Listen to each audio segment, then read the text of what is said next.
Just a couple of blocks off Fenton Street in busy downtown Silver Spring is a 1-acre plot of land where Charlie Koiner it's a nice day today. and his daughter Lynn live as small-town farmers.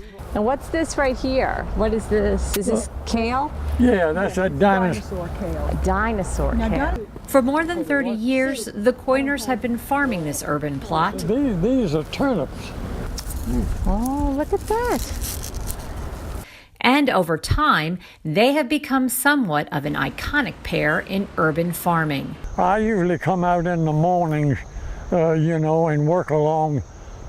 That's during the summer, till about noon, and then come out again in the fall, and, right now about 3 o'clock or so.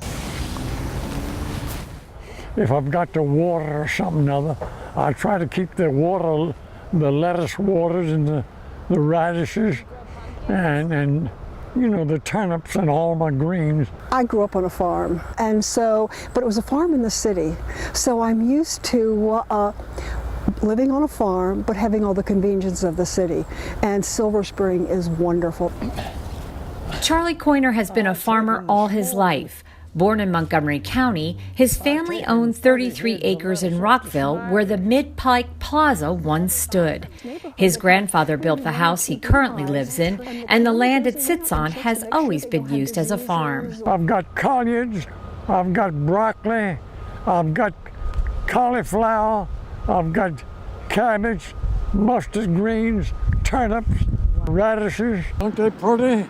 Charlie Koiner will be 96 this month. At my age, it's nice to have something to do.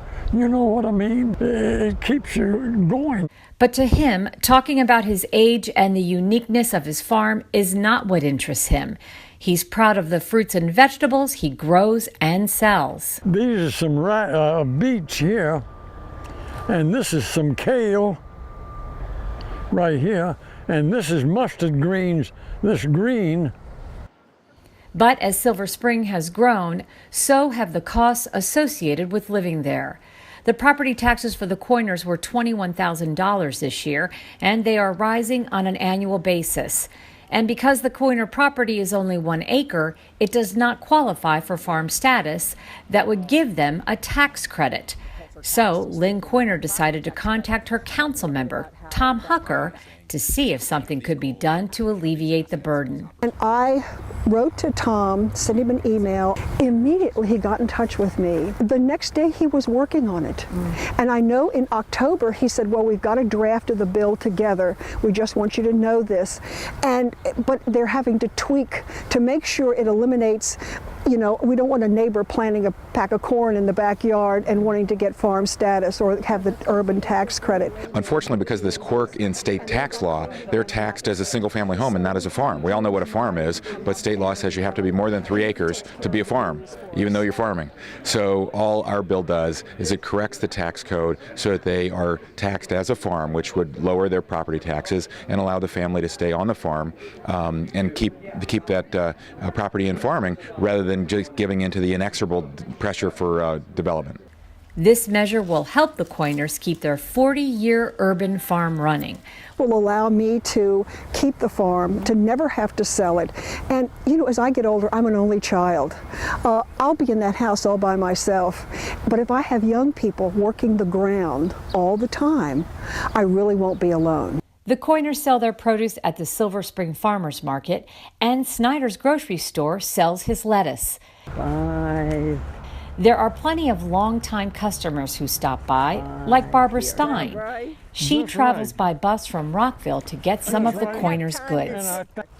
It's beautiful. He's really nice. I talk with him. She gets nice fresh stuff. Yes, the vegetables and fruits here are excellent, and I've been coming here for about 10 years. There have been plenty of developers who have approached them about selling their property, but the Koiners don't even think twice about giving up their slice of heaven. Their plan is to one day turn it into an outdoor agricultural classroom. Eventually, when he can't do this or something happens, they have the high school programs where high school students come in, they garden, they take it to the market and sell it, and that's how they make money. Our few remaining urban farms are underappreciated gems that provide numerous public benefits. There is an urban agriculture movement around the country. People love farming generally. There's more and more interest in knowing where your food comes from and teaching kids about that. There's more and more interest in buying food that's grown locally rather than creating the greenhouse gas problems of shipping your food from all over the world. That I just picked. It's really good. There's more people interested in this. We want to encourage local farming and local agriculture, so this bill will hopefully do that. Hucker's bill is expected to be voted on within the next several weeks. And Charlie Koiner, well, he will continue to do what he knows and does best.